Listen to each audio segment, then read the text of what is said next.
Radio Transmundial presenta Los grandes temas. Un tiempo donde el pastor Salvador de Lutri nos lleva a pensar en la problemática más profunda del ser humano. Los grandes temas. Vamos a abrir entonces la Biblia en el Salmo 23, lo hemos comenzado a ver el domingo pasado y vamos a continuar, por supuesto, el domingo próximo. Salmo 23 es el Salmo de los Salmos, es el Salmo que todos recordamos porque lo hemos aprendido en nuestra infancia, es el Salmo que más claramente habla de la relación del cristiano con el Señor. Dice, vamos a leer los primeros versículos, dice: Jehová es mi pastor, nada me faltará, en lugares de delicados pastos me hará descansar, junto a aguas de reposo me pastoreará, confortará mi alma, me guiará por senda de justicia por amor de su nombre, aunque ande en valle de sombra de muerte no temeré mal alguno, porque tú estarás conmigo, tu vara y tu cayado me infundirán aliento. Aderezas mesa delante de mí en presencia de mis angustiadores, unges mi cabeza con aceite, mi copa está rebosando. Ciertamente el bien y la misericordia me seguirán todos los días de mi vida, y en la casa de Jehová moraré por largos días. Nos detenemos en la lectura de este salmo. Yo pregunté la otra vez, ¿cuántos son los que lo saben de memoria? A ver, las manos arriba de los que lo saben de memoria, son unos cuantos. El domingo que viene, los que lo saben de memoria lo van a repetir junto conmigo, y espero que cuando terminemos el estudio del Salmo ya todos lo sepan de memoria, todos lo sepan de memoria. Yo tenía un pastor amigo que fue víctima de una confusión, que lo puso en una situación muy difícil, muy difícil. Lo vinieron a detener a su casa porque había vendido un automóvil y parece que no habían salido los papeles de transferencia y se cometieron ilícitos con ese automóvil, y en el interior del país, en el interior de la provincia de Buenos Aires, así que vinieron a buscarlo y se lo llevaron esposado allí para que explicara. Pero lógicamente hasta ese momento era culpable, hasta que pudo llegar a explicar era culpable. Y cuando llegó, dice, me tiraron en una celda y me encerraron, porque recién al otro día podía explicar el asunto. Dice, pero además me detuvieron y no me dijeron por qué era. Simplemente llegaron a mi casa, pusieron las esposas y me llevaron. Así que yo entré en la celda y no sabía por qué estaba allí, ni qué era lo que había pasado. Era un asunto totalmente anormal. Dice, y no tenía lugar donde sentarme, y entonces me senté en un calabozo pequeño, vacío, de comisaría del interior. Dice, me senté en el suelo. Dice, lo primero que me vino a la memoria fue repetir este salmo: el Señor es mi pastor, nada me faltará. Dice, yo sentí un profundo consuelo en mi vida de que no tenía una Biblia cerca, de que no podía leer en ese momento, pero que en alguna forma la palabra del Señor estaba en mi corazón.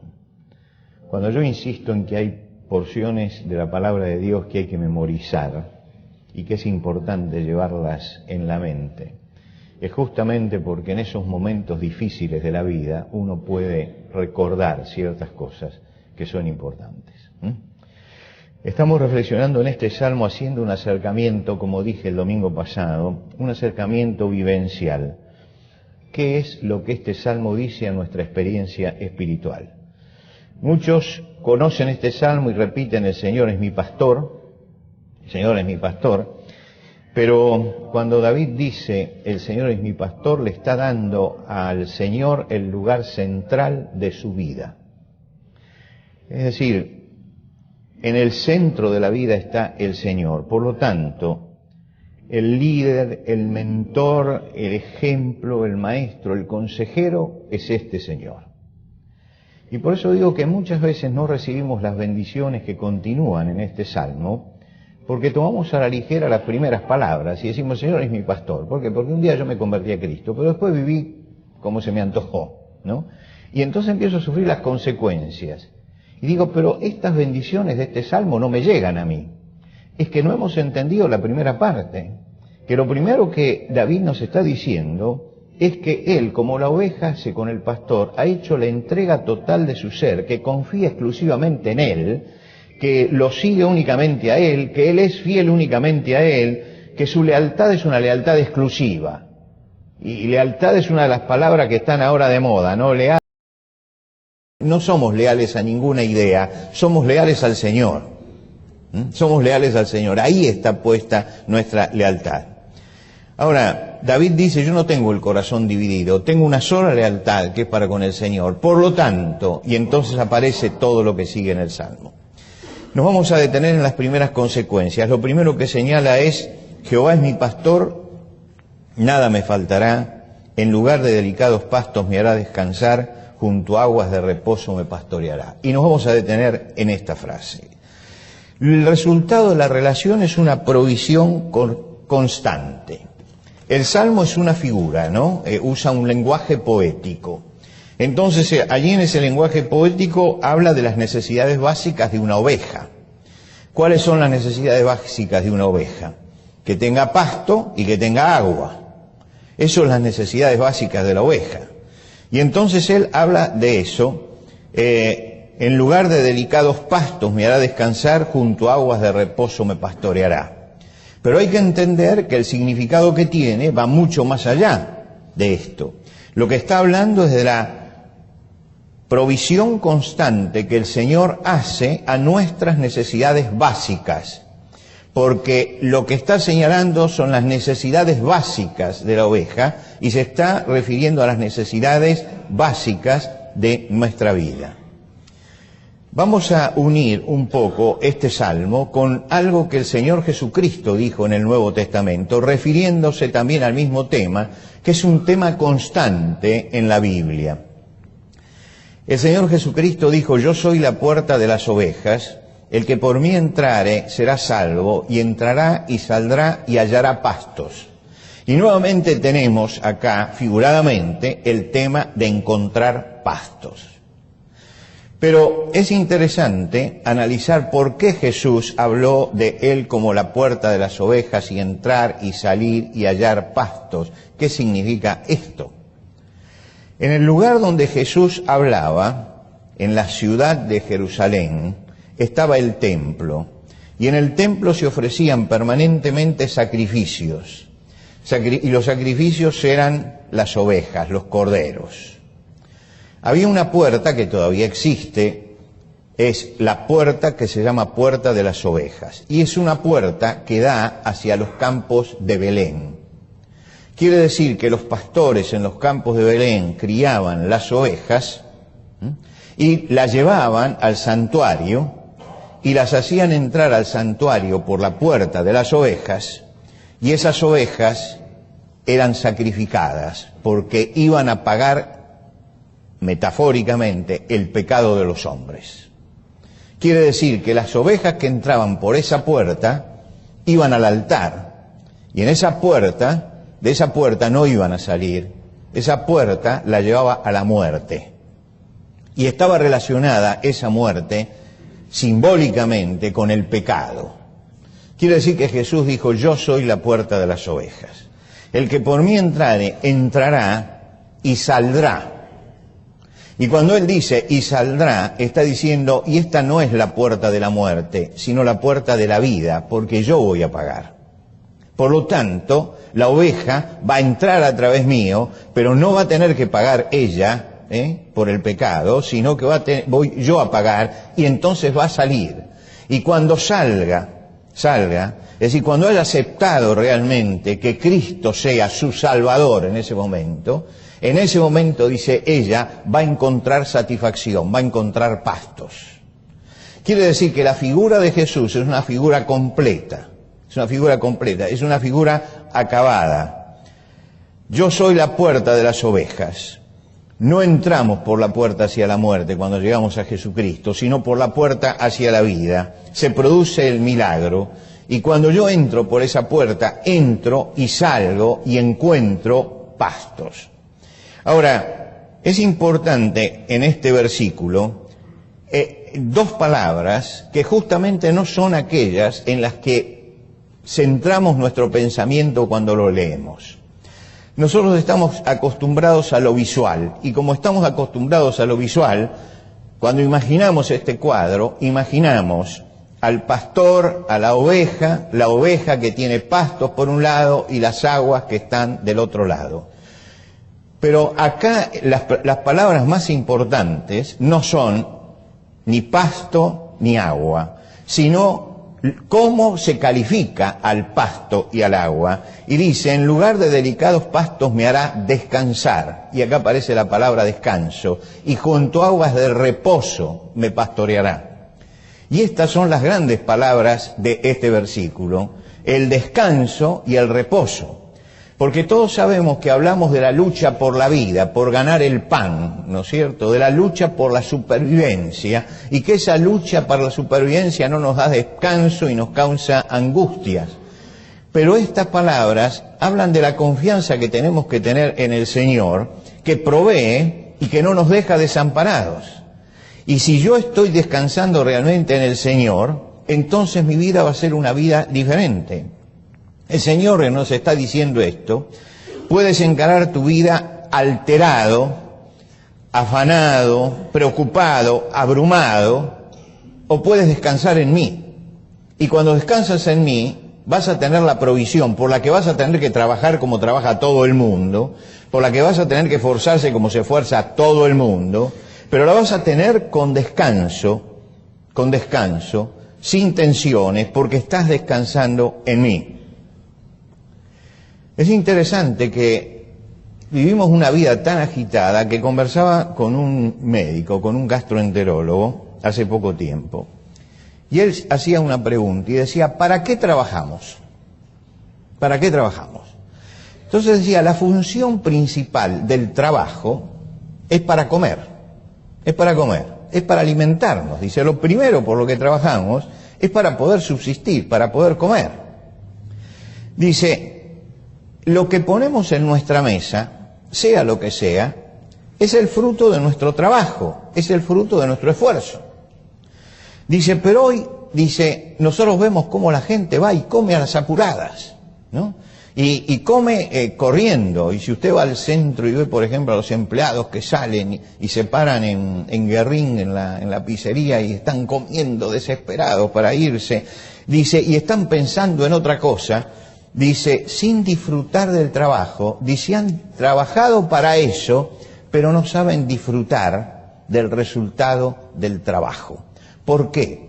Porque los muchos afanes, porque las muchas inquietudes, porque las muchas tensiones hacen justamente que eso, que es en definitiva el premio primero que recibimos del trabajo, lo usen o lo ingieran con tanta tensión que no se dan cuenta que esa es la bendición de Dios para el trabajo. Y creo que estaba muy acertado en lo que decía. ¿Por qué? Porque muchas veces estamos tan corriendo, ¿no?, por todas las cosas, que nos olvidamos que las bendiciones básicas que tenemos del Señor tenemos que agradecerlas y tenemos que disfrutarlas. Cuando Israel sale de Egipto y se encuentra en el desierto, se encuentra en un ambiente que es hostil. No está el Nilo benefactor que tiene Egipto. Cruzó el Mar Rojo y entró en la península de Sinaí, que es un desierto. No está el verdor que ellos conocían. Es un lugar de extrema necesidad. Y se inquietan por la comida, y se inquietan por el agua, y pasan muchas experiencias difíciles. Pero cuando Moisés llega al final de los 40 años que vagaron por el desierto, llega al final, ya frente a la tierra prometida, él les dice esta palabra: estos 40 años el Señor tu Dios ha estado contigo y nada te ha faltado. Nada te ha faltado. Estos 40 años el Señor tu Dios ha estado contigo y nada te ha faltado. Y ellos, todos los que han leído la historia del Éxodo, recuerdan todos los problemas que tenían, que no tenemos agua, que no tenemos esto, que la comida. Pero finalmente, Cuando llegan al final y hacen el balance, se dan cuenta que el haber salido junto con el Señor les dio todas las cosas. El Señor mandó a sus discípulos un día a predicar y les dio esta instrucción: no os proveáis de oro, ni plata, ni cobre en vuestros cintos, ni de alforja para el camino. Y los mandó. Y volvieron, etcétera, ¿no? Tiempo después, el Señor ya está saliendo para Getsemaní, para la cruz. Y les recuerda eso. Y les dice: cuando los envié sin bolsa y sin alforja y sin calzado, ¿les faltó algo? Y ellos dijeron: nada, nada. Quiere decir que lo que me está diciendo es que cuando yo pongo al Señor como pastor, voy a seguir teniendo luchas en la vida, voy a tener que trabajar porque el maná no va a descender del cielo gratuitamente. Pero que el afán y la ansiedad tienen que salir de nuestra vida. Y si el afán y la ansiedad están en nosotros por todas estas cosas, tenemos que empezar a revisar nuestra vida espiritual y tenemos que revisar nuestra organización de vida. El Señor se preocupa por nosotros, dice: nada me faltará. Esta frase en el hebreo puede leerse de dos formas, y las dos formas son correctas. Puede leerse nada me faltará y puede leerse nada me falta. Es decir, que es el presente y es el futuro. Cuando el apóstol Pablo le escribe a los filipenses, les dice: mi Dios pues suplirá todo lo que os falta, conforme a sus riquezas en gloria en Cristo Jesús. Es decir, les está diciendo: manténganse en Cristo, manténganse firmes en Él, busquen honrarlo a Él, y Él va a hacer su parte en la vida de ustedes. Y fíjese, les da un cheque en blanco, porque este pasaje es un cheque en blanco. Dice: mi Dios suplirá todo lo que os falta. Usted nunca va, los que emitan cheque, nunca va a emitir un cheque diciendo en la cifra todo. No, le va a poner un límite. Acá el cheque que firma Dios es un cheque diciendo: mi Dios pues suplirá todo lo que os falta.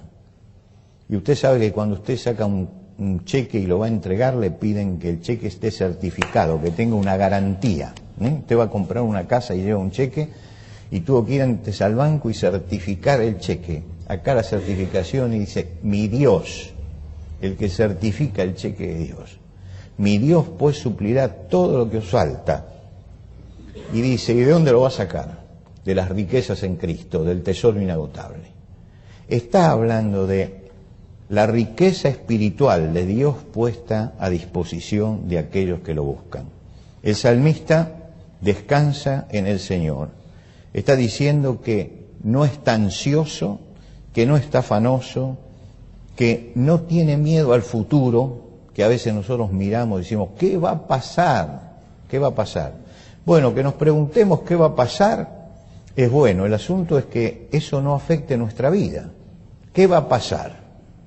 ¿No? Y entonces decimos: bueno, pueden venir tiempos así, pueden venir, pero eso no tiene que inquietar nuestro corazón, porque yo he dicho: el Señor es mi pastor. Y si yo he dicho: el Señor es mi pastor, entonces no tiene que inquietarme esto. Puedo analizarlo, puedo verlo, puedo discutirlo, puedo preverlo, pero tengo que tener la confianza en el Señor de que voy a atravesar lo que venga con la protección de Él. Muchas veces estamos ansiosos y temerosos frente al futuro, tensionados. Y no es el propósito de Dios que un cristiano esté tensionado por nada, pero nos da una clave importante para esto. Y la clave está en la primera frase: el Señor es mi pastor. Allí está la clave de todo. Cuando Pedro escribe su carta, está hablándole en la primera carta está hablándole a cristianos perseguidos, pero duramente perseguidos hasta la muerte. Y él les dice: echad toda vuestra ansiedad en Él, porque Él tiene cuidado de vosotros. Es decir, sáquense la ansiedad y pónganla en el Señor. Ejerciten la fe en el Señor. Quiere decir que acá lo más importante de este versículo que estamos mirando hoy son estas dos palabras fundamentales que no son las palabras visuales, que son las palabras que hablan del contenido. La provisión del Señor para nosotros es descanso y reposo, descanso y reposo. Si no lo hay, algo está pasando en nuestra relación con el pastor, y es hora entonces de que empiece a analizar mi propia vida. ¿Cómo encaro yo mi vida espiritual? ¿Por qué yo no tengo este descanso y por qué no tengo este reposo? Algo debo estar haciendo mal. Y algo tengo que corregir, porque tengo que descansar en el Señor. Tengo que comer mi pan como. En la palabra de Dios se habla de dos tipos de pan, y no justamente por la forma en que están hechos ni por el contenido. Se habla del pan de dolores. Dice, por lo demás es que os levantéis de madrugada y vayáis tarde a reposar y comáis pan de dolores. Y hay gente que realmente come pan de dolores, porque lo come en medio de tensiones, de problemas. Pero por el otro lado está el pan de alegría.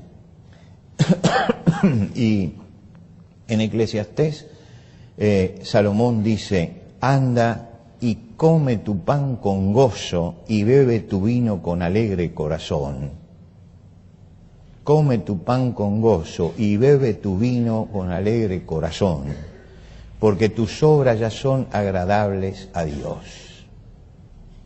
Es decir, si estás en buena relación con el Señor, come tu pan con alegría, con gozo.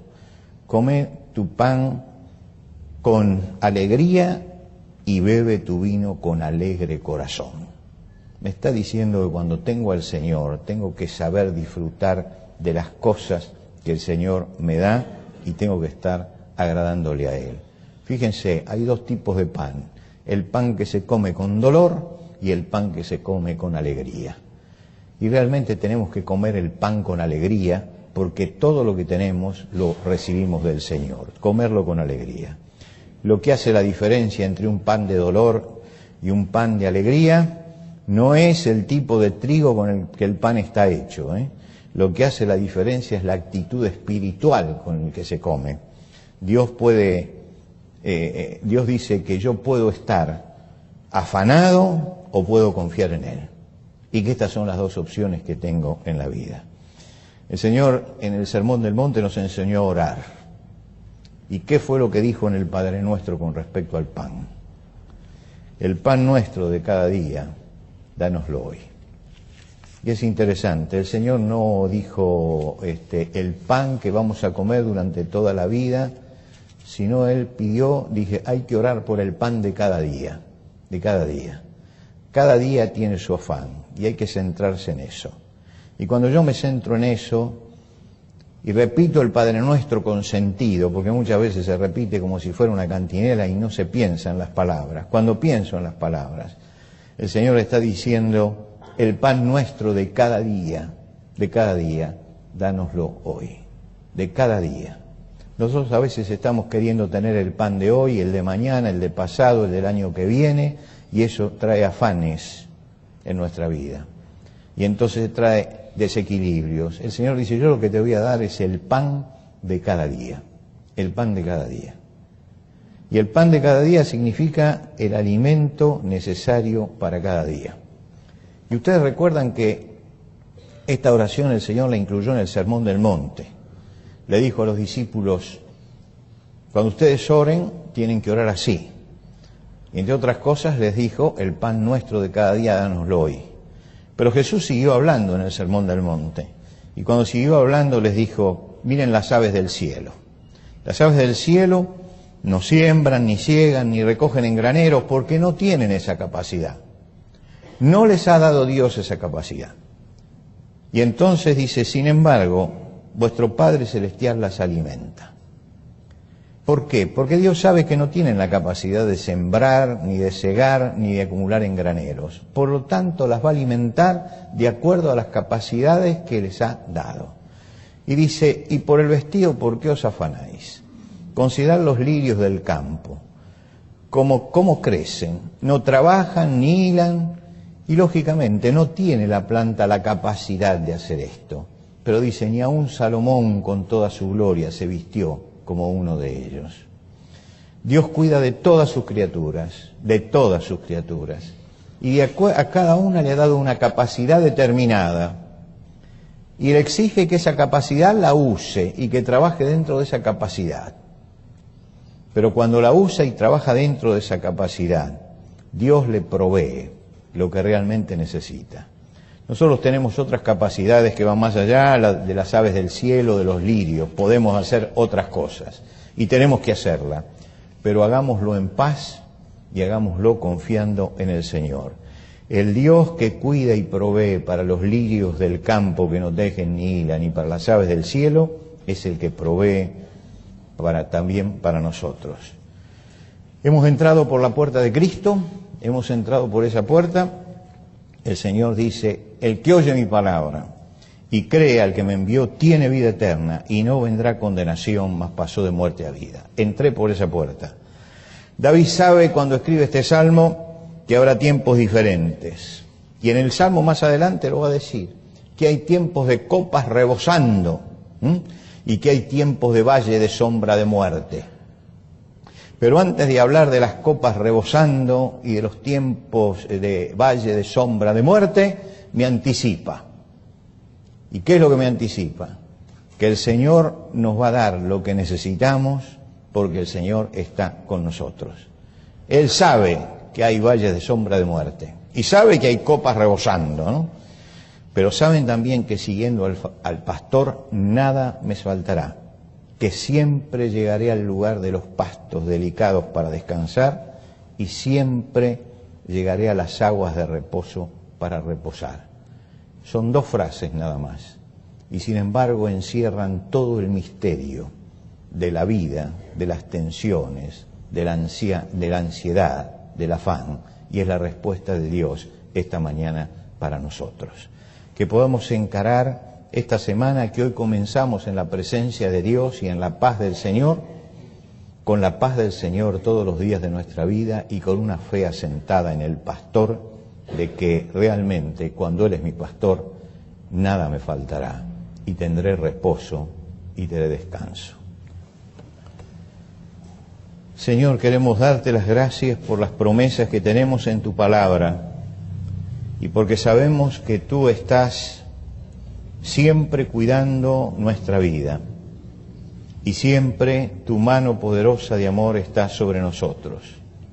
Al meditar en este salmo, quisiéramos también mirar un poco nuestra vida y compararla con estas palabras que dice David. Porque muchas veces vivimos en un mundo de tantas tensiones y tantas ansiedades, que esas tensiones y ansiedades llegan hasta nosotros. Te rogamos, Padre, que aprendamos en el día de hoy a descansar en ti y a saber que tú no nos dejarás ni nos desampararás nunca, porque estamos protegidos por Jesucristo. Bendícenos, señores, cuando nos retiremos de este lugar. Bendícenos en la semana que comenzamos para que cada día podamos comprobar la misericordia tuya en nuestra vida. Señor, queremos terminar presentando delante de ti nuestro agradecimiento y nuestra adoración. Y lo hacemos en el nombre de Cristo Jesús. Amén. Amén.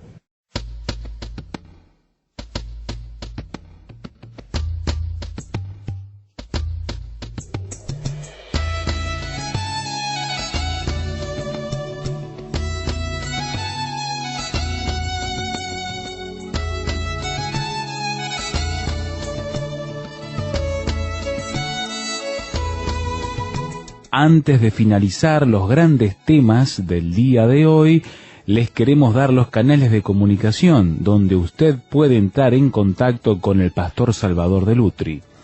Por carta, hágalo a Los Grandes Temas, casilla de correo 5051, Montevideo, Uruguay. Los Grandes Temas, casilla de correo 5051, Montevideo, Uruguay. Y el correo electrónico losgrandestemas@transmundial.org. losgrandestemas@transmundial.org. Nos encantaría escuchar de usted, saber cuáles son sus comentarios, preguntas, reacciones e inquietudes sobre el tema de hoy. Por ahora nos despedimos hasta otro espacio de los grandes temas, una producción de Radio Transmundial.